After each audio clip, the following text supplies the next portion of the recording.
These are leg exercises that I do for my baseball training.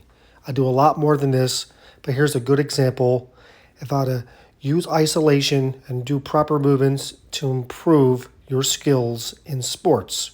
As you see here, me stealing a base, the catcher doesn't even have to throw it because of my speed and my jump, and how I jump on the baseball in center field, the ability to stop the ball and use my leg and core power to throw the runner out at second.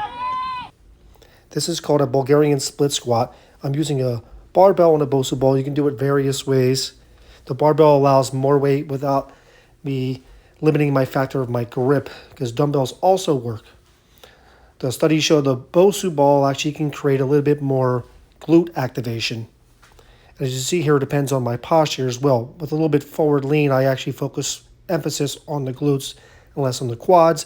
So on my next set, I was a little bit more upright, and I did some more isometrics where I would pause in the bottom, get some more quadriceps. Then I switched to Romanian deadlifts, more straight leg deadlifts, so that I can get more hamstring involvement. People tend to yank on the bar first, like this. They're going to use your lower back and your neck muscles, so you want to start with your shoulder blades retracted, tighten your core, and then stand up.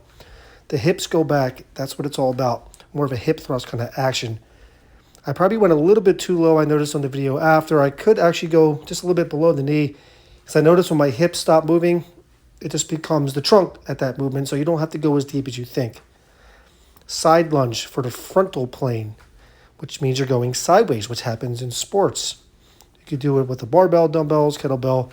Curtsy lunge is more rotational. I'm using a tidal tank, which is unstable. Each rep is different and unpredictable, just like when you're playing sports.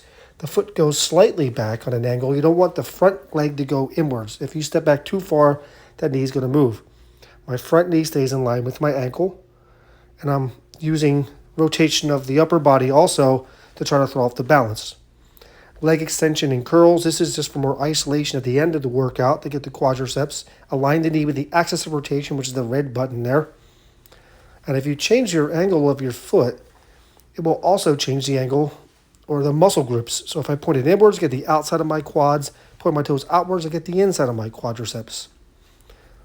As you see here, it's going to just shift and isolate. If maybe you have muscles that are a little bit imbalanced, so you want to work on parts of them in isolation. And you can normally just have your toes pointed straight just to get all the muscle groups, but it works the same with the leg curl, as you see here. But there's also a difference where you can plantar flex or point your toes away. It takes the calf away and isolates the hamstrings. And actually you can feel it right away. It almost cramps the hamstrings because the gastrocnemius or the calf muscle is designed to also flex the knee. So if you plantar flex, it actually shortens that muscle and it's unable to help your hamstrings. You can feel it instantly. Speaking of the calves, here's a single leg, straight leg calf raise on the step. So you want to get a little pre-stretch going below the step, and if you point your toe outwards, you're going to feel on the middle of your calf, on the inside. And then like anything else, if you point the toes inward, you're going to feel on the outside of the calf because a shortened muscle cannot contract, so the slightly lengthened muscle actually contracts more.